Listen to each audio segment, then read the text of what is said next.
একদিন এক মনোবিজ্ঞানের শিক্ষক ক্লাসে প্রবেশ করেই এক ছাত্রীকে জিজ্ঞাসা করলেন, মা, তোমার কি বিয়ে হয়েছে? মেয়েটা একটু লজ্জা পেয়ে উত্তর দিল, জি স্যার, আমার একটা 2 বছরের ছেলে সন্তানও আছে। শিক্ষক খুব হাসি হাসি মুখ নিয়ে বললেন, আমরা আজ তোমার মাধ্যমেই আমাদেরই একজনের প্রিয় মানুষদের নাম জানব।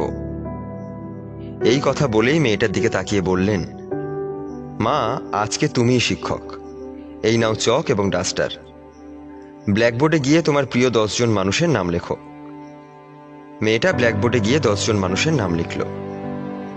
শিক্ষক বললেন, এরা কারা, তাদের পরিচয় ডান পাশে লেখো। শিক্ষকের কথা মতো মেয়েটা এদের পরিচয় লিখল।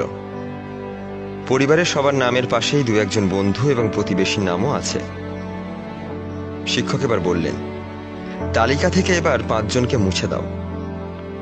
মেয়েটা তার প্রতিবেশী আর বন্ধুদের নাম মুছে দিল। শিক্ষক একটু মুচকি হাসি দিয়ে বললেন, এখান থেকে আরো 3 জনের নাম মুছে দাও। মেয়েটা এবার একটু ভাবনায় পড়ে গেল। ক্লাসের অন্য শিক্ষার্থীরা এবার গুরুত্ব সহকারে নিল। খুব মনোযোগ দিয়ে দেখছে মেয়েটা সাইকোলজি কিভাবে কাজ করছে। মেয়েটার হাত কাঁপছে। সে ধীরে ধীরে তার সবচেয়ে কাছের বন্ধুর নাম মুছে দিল এবং সেই সাথে বাবা মায়ের নামও। এখন মেয়েটা রীতিমতো কান্না করছে। যে মজা দিয়ে ক্লাসটা শুরু হয়েছিল সেই মজা আর নেই। ক্লাসের অন্যদের মাঝেও টানটান উত্তেজনা। তালিকায় আর বাকি আছে মাত্র 2 জন, মেয়েটা স্বামী আর সন্তান। শিক্ষক এবার বললেন, আরও একজনের নাম মুছে দাও। কিন্তু এবার মেয়েটা একদম স্থির হয়ে দাঁড়িয়ে রইল। এই 2টো নামের মধ্যে সে আর কারোর নাম মুছতে পারছে না। শিক্ষক বললেন, মাগো, এইটা একটা খেলা, সাইকোলজিক্যাল খেলা। শুধুমাত্র প্রিয় মানুষদের নাম মুছে দিতে বলেছি, তাদের মেরে ফেলতে তো বলিনি। মেয়েটা কাঁপা কাঁপা হাতে ছেলের নামটা মুছে দিল। শিক্ষক এবার মেয়েটার কাছে গেলেন এবং পকেট থেকে একটা উপহার বের করে বললেন, তোমার মনের উপর দিয়ে যে ঝড়টা গেল তার জন্য আমি দুঃখিত।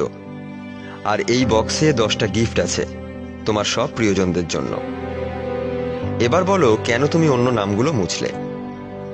মেয়েটা বলল, প্রথমে বন্ধু আর প্রতিবেশীদের নাম মুছে দিলাম, কারণ তখনও আমার কাছে সবচেয়ে কাছের বন্ধু আর পরিবারের সবাই রইল। পরে যখন আরো 3 জনের নাম মুছতে বললেন, তখন সেই বন্ধু আর বাবা মায়ের নাম মুছে দিলাম। ভাবলাম, বাবা মা তো আর চিরদিন থাকবে না, আর কাছের বন্ধু না থাকলে কি হয়েছে, আমার কাছে আমার পুত্র আর তার বাবাই কাছের বন্ধু। কিন্তু সবার শেষে যখন এই 2 জন থেকে 1 জনকে মুছতে বললেন, তখন আর সিদ্ধান্ত নিতে পারছিলাম না। পরে ভাবলাম, ছেলে তো বড় হয়ে একদিন আমাকে ছেড়ে চলে গেলেও যেতে পারে, কিন্তু আমার বিশ্বাস ছেলের বাবা তো আর কোনোদিনও আমাকে ছেড়ে যাবে না। শিক্ষা, আমরা অনেকেই মনে করি ভালোবাসার পরিবর্তন হয় না। এই ধারণা সম্পূর্ণ ভুল।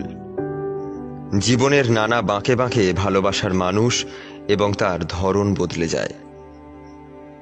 আমাদের ভিডিওগুলো ভালো লাগলে আমাদের পেজ লাইক দিতে পারেন এবং আমাদের ইউটিউব চ্যানেল সাবস্ক্রাইব করতে পারেন।